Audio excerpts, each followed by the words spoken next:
What's up, guys? Anthony here with Empire Music, empiremusic.com, showing you another one from the Vintera II lineup. So maybe a week or so ago, we released a real bevy of Vintera II videos kind of all at once, and some were still trickling into the shop, and this was one of them.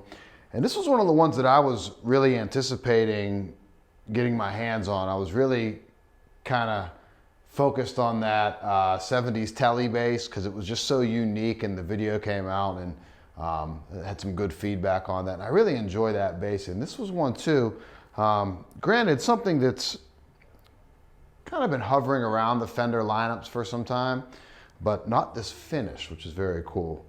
So this is the 70s Mustang bass in the Vintera II lineup. And this one, believe it or not, is in competition burgundy. And I know you're probably asking yourself is the same question I was asking myself when I pulled it out of the box is that really burgundy? Is that a misprint? Am I reading that right?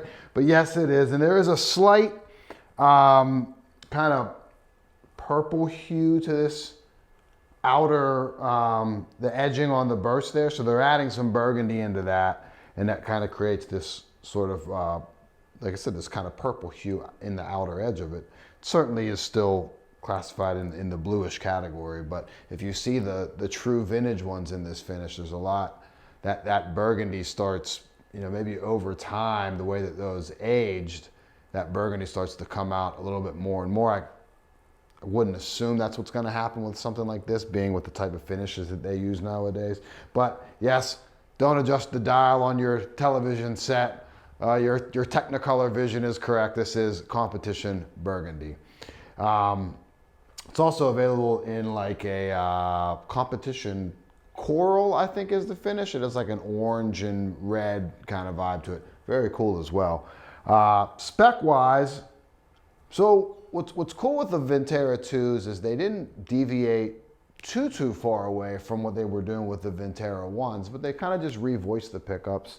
They went to 7 1/4 on all of the fretboard radiuses, although I think the 60s Vintera, and forgive me if I'm incorrect on this, was already a 7 1/4 in the Vintera Is, again, in the 60s version of that.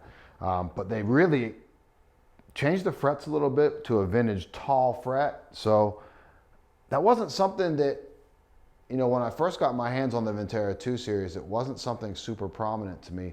But on this short scale instrument, anytime I get my hands on a short scale instrument, I almost become more attentive to things because it's a little bit more foreign to me, even though I own a beautiful short scale instrument, which I've been playing a lot. But it seems like, you know, if you've watched my videos, I oftentimes say that a lot of the neck radiuses and neck profiles, outside of the times that we get super thick or super thin, it's sometimes kind of lost on me because if the vibe of an instrument's cool, I'm kind of in at that point. I don't really think too much about some of that the other you know, extraneous things, I guess. But when I get a short scale instrument in my hands, because it's already, I mean this in a good way, kind of uncomfortable to me just from a personal playing style, I tend to like kind of hone in on those things. So like in this case, I really notice those frets being vintage, smaller a little bit, but also taller. It's very easy to fret, and I think that helps the 7 1/4 radius on the fretboard, and we could probably extrapolate that over the entire Vintera II lineup now as I kind of think back to the videos that I've already done.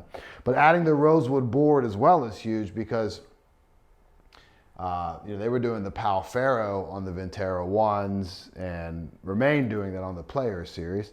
And also, I'll take this opportunity as we have a good customer. I'll shout you out, Marshall. I was on a phone call with him earlier today, and he asked me a question about Pal Faro versus rosewood. And, you know, Pal Faro gets a really bad rap because when Fender, they were replacing rosewood with Pal Faro, it was more readily available. It's not as deep and dark of a color, but many great, very boutique bass manufacturers have been using Pal Faro for a long time. It fits in a very cool sonic profile that kind of goes in between rosewood and maple. So Just a sort of aside there, anytime someone says Pal Ferro, outside of the look of it, and that's subjective because it does have a lighter hue to it than rosewood typically does. Don't necessarily think of that as a bad thing sonically, because it's just a different thing sonically. But they're back to the rosewood. So all of you rosewood and Fender purists out there should be happy. They've done that. They've put it back on. And it looks great on that competition burgundy finish. And really the Olympic white that I did and the Telly base, just actually that had maple on it, but with the 60s P base, it just looked really good. They're picking really nice pieces of rosewood to add on to these things. But I digress. Sorry for the long-winded explanation of spending that much time on the neck. Reverse gear open tuners. It's 1.5 inches at the nut. Very comfortable. Perfect for a short scale bass. Vintage Mustang bridge. Now, this neck. Oh, back to the neck for 1 second. As I got lost in that diatribe about it. It's a 70's C profile on that. I don't have the measurements in front of me to say what the difference between the 60s and the 70s is. This feels really thin to me. Not so thin that it's uncomfortable. Like I said, extremes tend to bother me. So when I get to that really thin C or D neck, I notice that. When I get to the really thick U's and early 50s V necks, I tend to notice that. But anything within the C realm, from modern C all the way to like a 60s oval C, granted, I definitely do feel a difference, but none of it really bothers me or turns me off to an instrument. And then 70s voicing on the split P pickup in this, kind of the P-bass style pickup, but obviously with the kind of the vintage thing going on. Hotter than I thought it was gonna be. What kind of matches what they're saying for 70s stuff. And with that, we'll kind of dive into some tones now. But what I noticed, kind of my first impression of it right out of the box, I will say this too, I did nothing to this bass right out of the box other than tune it. I did no setup on it. So again, that might not be the case for every single one of them, but for this particular one, again, I did absolutely nothing other than tune this thing up, and it's very, very playable. It feels great. Also keep in mind too that if I would have pulled that out of the box and the setup wouldn't have been optimal, that's okay, because we have two great techs here at Empire Music, and if you order something from us, the website is empiremusic.com. The phone number of the shop is 412-343-5299. If you order something from us and you talk to me directly, I'm gonna go get that box. I'm gonna pull that bass out. If I notice the action's a little bit high, I'm taking it to our tech. I'm firsthand narrating to them saying, hey, let's lower this down a little bit. Let's get this back to factory spec. And even if you don't deal directly with me, someone's grabbing that bass and we're doing a full setup, a full factory setup, and a full kind of like Empire, hate to call it an inspection. I know there's other stores that do that, but we really take our time to make sure those basses get to you in the proper working order and as playable as they possibly can be. So let's dive into some of the tones. And again, first impression on that, it was a little bit, and this is typical of these pickups on a short scale bass, a little bright for my taste, specifically with fingerstyle, because we get a snappier string. There's not so much tension on the string when we take that over a short scale bass, and by short scale I mean 30 inches from the saddles up to the nut here. So that's 4 inches shorter than your standard scale bass. There's a tonal difference that comes along with that. It's very cool to have that in your arsenal when you want to have it. It's also great for a beginner player or someone that just has smaller hands or wants a lighter weight bass. And I'll say this, in the gigs I've been playing, as I own some heavier basses, we'll call them, man, my back has been killing me during those basses. And during those gigs, I've never thought I would be the player complaining about weight. And all of a sudden now at my ripened older age of 43 years old, I feel like my lower back is killing me, but that it could also be from a lot of golf going on in the past few weeks and quite a few long runs I've been taking. So who knows, but I've definitely noticed it. So this is great, this thing's super lightweight. So let's dive in, full tone, full volume. You'll kind of see what I mean, where like, not bad for everything, but I need to roll a little bit of tone off of it. We'll go from a lighter attack to a heavier attack.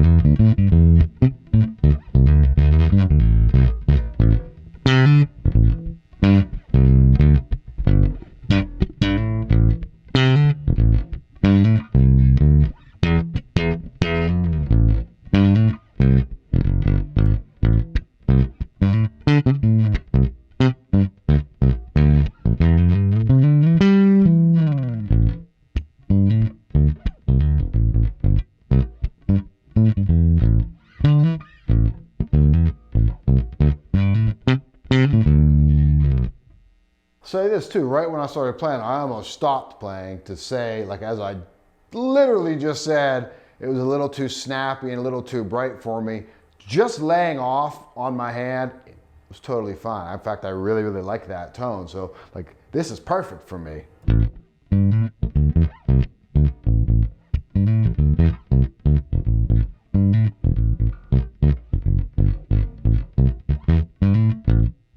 It's not until I went to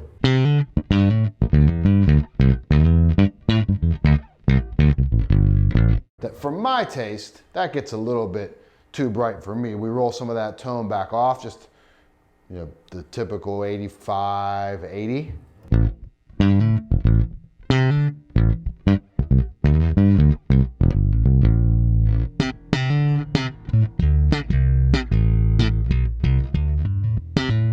And it's like perfect there. So a very simple solution to that. If that doesn't fit your taste, my taste is different than yours and is different than Brent's behind the camera and Justin's downstairs and Todd's, and like, you know, everybody out there watching this video, playing anything, has their personal thing. So just because I say something does not mean that's gospel at all. And also, if you go down the rabbit hole of bass forums, Lord help you. But there's a lot of differing opinions on that. I always say, trust your ears, trust your rig. I'm playing through a Rumble 200 in here, but you know, it's all going to be different for everybody. The thing is getting a quality instrument, which I do feel this is. Same thing with the pick. We're going to roll tone back up on it. We'll go palm muted, my favorite tone, like recently with pretty much every bass, to wide open. We'll start wide open, meaning no palm muted, just regular picking.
Very cool. I love that in a short scale bass. And again, that's just kind of been my, I got for the past, I don't know, month. I always want to play with that tone. I've even forced it probably in some situations live or at rehearsals when I shouldn't be. I try to be good about that stuff, but just love it. So let's roll some tone off and do the same thing.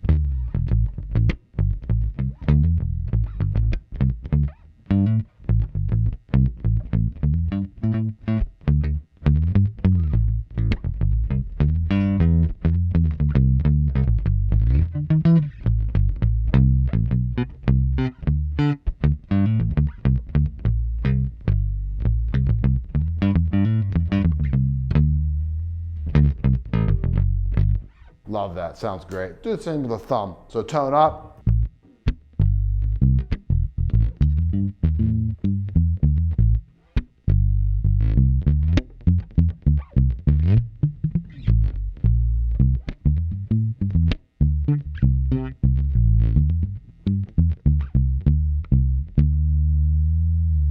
We'll take a little tone off.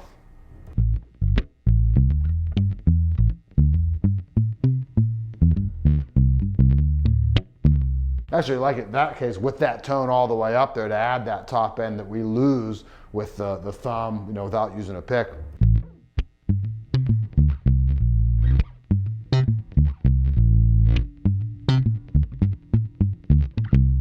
And That's cool too. Like you don't get that as much with a standard scale instrument. Is when it gets up to that G string on there.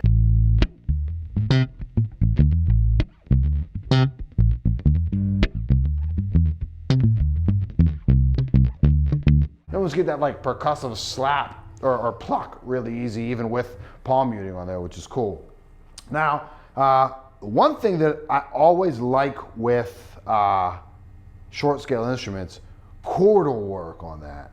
You tend to get a really unique, it always has a unique voice on its note separation. So as we play like 7's,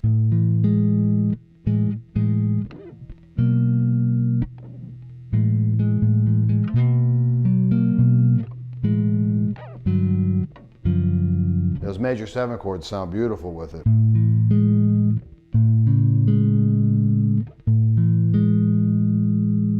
Minor, 9's,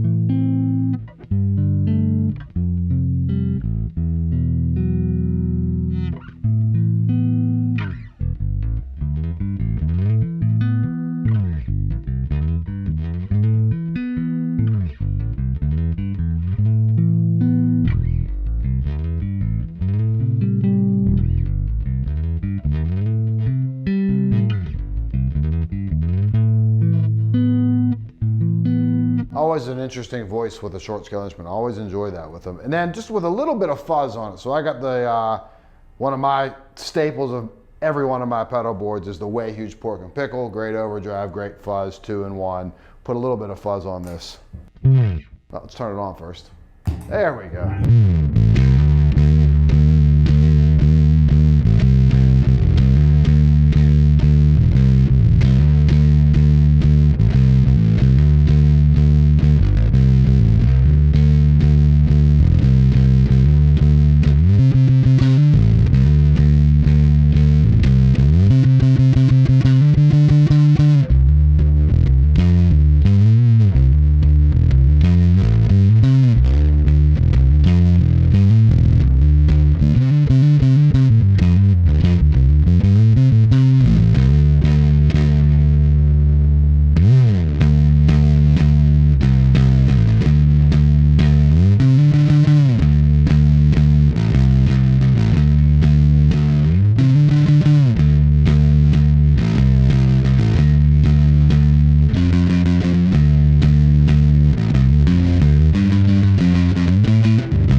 Love it. Always interesting to me because there's no right or wrong. There really, really isn't. It's always interesting to me when I get these, a short scale instrument with this style of pickup in it, how it reacts to pedals and how I have to react as the player to kind of what an instrument like this is giving me.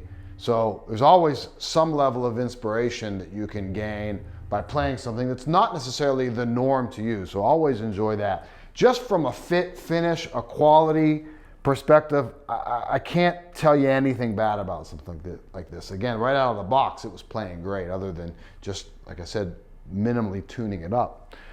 So this is the Vintera II Mustang bass. Again, don't adjust your dial on your TV. This is competition burgundy, although it is much more of a blue finish on that, so don't let the name kind of fool you, but definitely a vintage kind of vibe on that. So very cool instrument. If you like this or you want to see what we currently have in stock in the Vintera II lineup, there'll be a link in the description. You can also just go to the website, which is empiremusic.com, and you can call us. It's 412-343-5299. You can also reach me, and all of you that have, I greatly appreciate it, at Anthony@empiremusic.com. That'll get right into my inbox.